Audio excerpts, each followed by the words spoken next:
within 5 seconds, then the other team can seal. So gagawin, flip muna ng bottle, tapos here sa screen natin is flash yung question. So sino ang unang maka-flip, siya yung makakasagot ng answer. Then, kapag na-flip nila and na-sila yung pwedeng sumagot. Okay! So guys, are you ready? Okay, ready na ba ang lahat? So let's start our game. Ayan. So punta na kayo.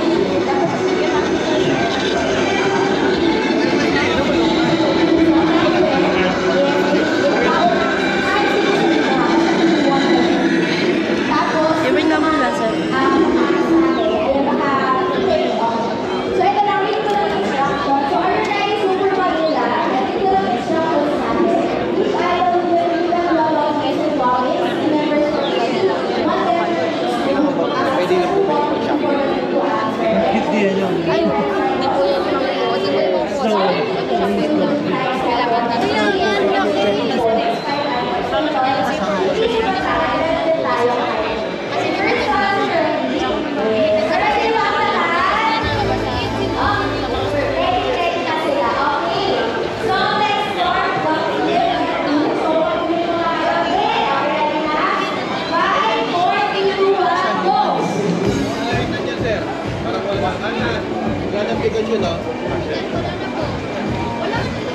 Biyabi, saan na siya? Gusto na, sir. Siya.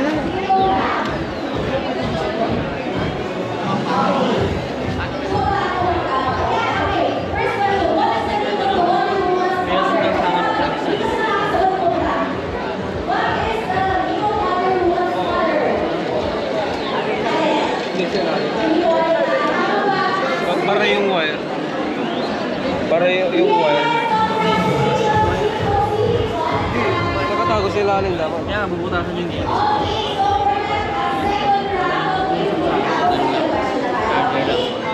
Ayaw mo na mismo yung garden.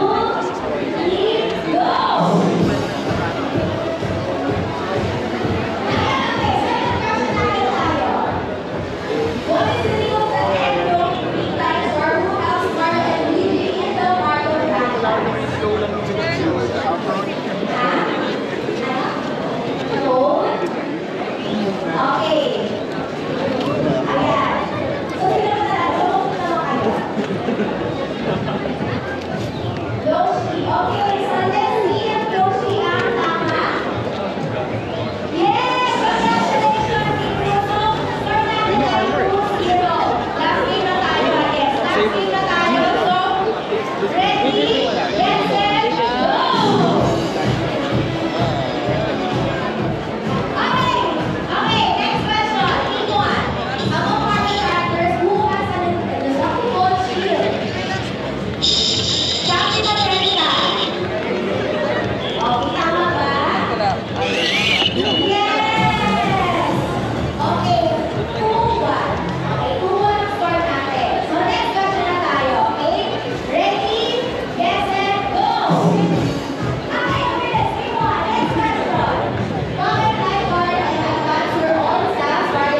artists that have joined us here today. Now, if you want to make your own sci-fi world but don't know where to begin, because I'm sure some of you want one, but this next session is perfect just for you. So joining us, our best-selling sci-fi author and mechanical designer who will guide us through the basics of science fiction writing and mechanical design. Now, as bonus, we're also going to gain tips on how to draw robots with the Tablay team. So let's all welcome to the stage. Please give them a big round of applause, Katrina F. Olan and Paul Medalla. Hi guys! Good afternoon, mga bandang robots, because it's our new time show, right? At 12 noon. Yeah, so just to give you a background about ourselves, my name is Katrina F. Olan and I'm a sci-fi author. You might know me for my works Tablay, Makina, Our Next 7 Weeks, and Skies Above. And with me today, Paul, you want to introduce yourself? Hello. Hi guys. So my name is Paul Medalla. I'm also known as Apolonio Draws. I'm the comic artist for Tablay, and I was also its initial concept artist. Yeah, for the songs, yeah. So we have such a special workshop for you guys today. And actually, everyone who attends the workshop, feel free to sit down in the chairs. You guys get a free notebook. So, yeah, it's about the notebooks, ang pens, yun. Okay, no, it's really a workshop, guys. So we will actually write and draw together, which is a very interactive way because the difference between dreamers and doers is the execution. So why not bring your sci-fi concepts to life? Okay, let's get started with the program. So this program will be broken down into two. Sections. So for the first section, I'll take you guys through writing science fiction. And for the second section, Paul's going to be taking you through basic mechanical design. So we're so excited for that. So once again, why should you listen to us? My name is Katrina Olan, and I am the best-selling Pinay sci-fi author. Tablay, Makina, Our Next 7 Weeks, and my works have been featured in book fairs across the globe. As for Paul, so Paul is a mechanical designer, and he was the official as well mechanical designer for Tablay. He also has his first art book coming out right there, Alien Rita. Yeah. So without further ado, we are the team of Right, so let's go into the nitty-gritty of writing science fiction. Okay, so I want to start off the top, okay? I'm going to give a free Tablay page here. Can anyone name me a famous Filipino science fiction book, game, movie? Anyone? Exactly, that is my point. For decades, Filipino science fiction has remained such an elusive genre. Especially, okay, thank you, sir. Yeah. So you write like he's our writer. Thank you. Ayan. So, for decades, Filipino science fiction has remained an elusive genre, right? Especially to our own people. I mean, I've done a little digging, no? And these are the few titles that have came out. We actually started science fiction in the 1980s, right? With the earliest was Gregorio Brillantes' The Apollo Centennial. And over the years in the 2000s, we did see a surge of sort of speculative fiction compilations or anthologies. Especially in the 2000s, we experienced a resurgence of these things like the life. You guys know about Harlika, or Keeper, Magic 17, Space, but there has never really been one that practical life, right? I mean, because who really associates Philippines as a global salvation with science fiction, which is very interesting, right? So, I was asking myself, what if there was a way to really bring this so these are some of the works that I would love to like use the Irish story as a novel, and then as a graphic novel, or at least Free to browse. Yeah.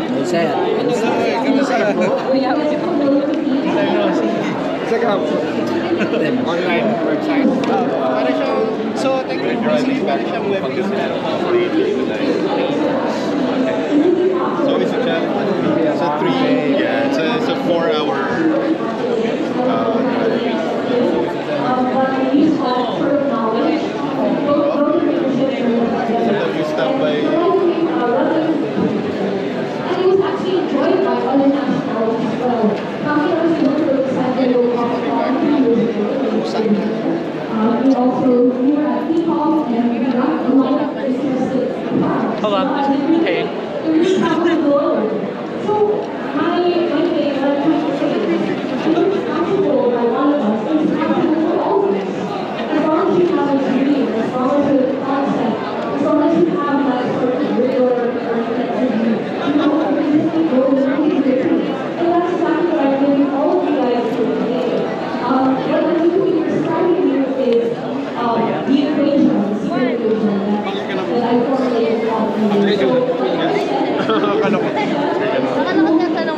So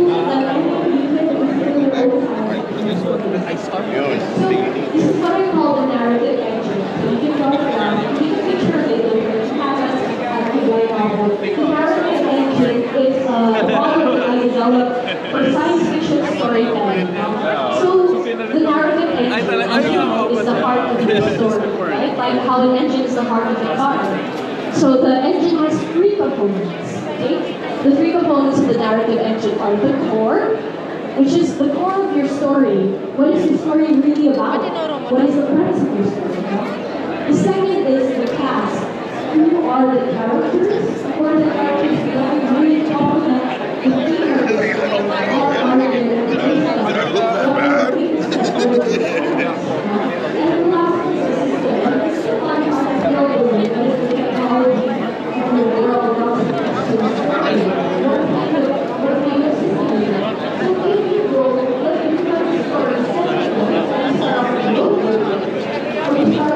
Just pick which Spider-Man you want. Tell which Spider-Man.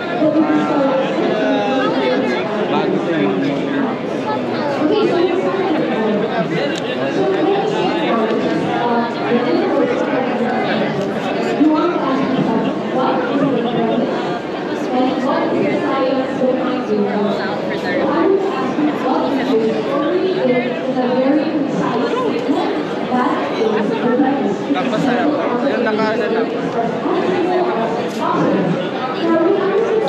Keep it careful from the secretariat.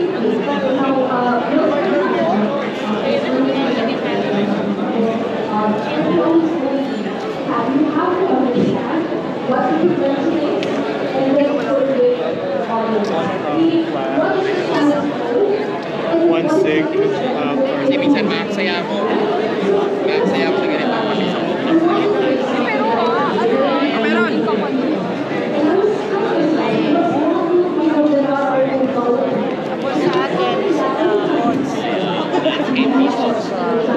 Kaya kailangan ko.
When I picked up the prints, he shook my hand.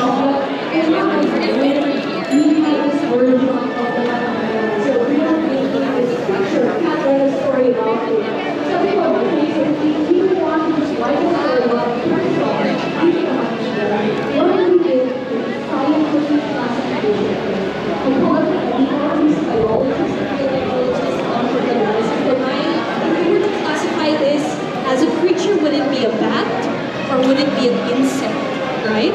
So we decided that it would be kind of a bat. So we studied everything from phylum, phylum, class, order,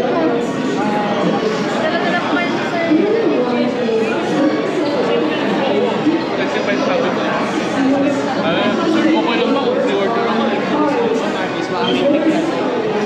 Gusto mo commissions. Ano kami by the way, sketch card artist kami sa return natin. Okay lang, sir. Video. Thank you.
ills, right? Like in Makina, we talk about working class. Imagine the people every day, or drivers, right? Or magtatao, diba? Versus yung mga nepo babies that would rather, you know, ride on their motorcycles and their flight packs, you know, to avoid exit traffic and projects, right? So that's what I'm saying, that it has this opportunity to talk about what's happening in our country and packaging it as a beautiful story.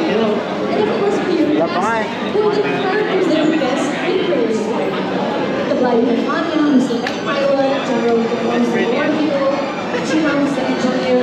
They play the some will talk about the theme of the story, which is what is humanity at the expense of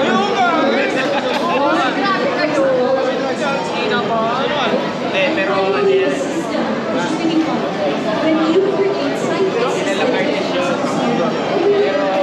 how do people interact with their lives? What's the nature of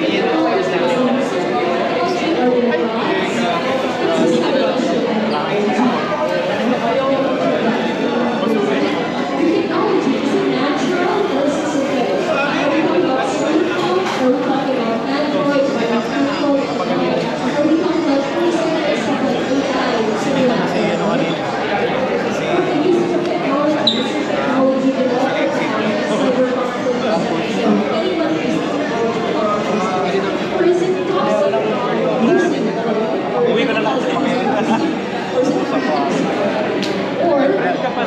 Are the gods involved? Like I said, fantasy and theater. Is it spiritual? Is there some sort of unexplained force? Or is it totally industrial? Like you and there is a godless society. And finally, what is your society shaped by technology? Is it lawless? Is it a dictatorship? Is it hyper-capitalism? We want to know all of these details when we learn. Okay, so my final point for this is that there's one last component that I'm not talking about here. I would like to share. The most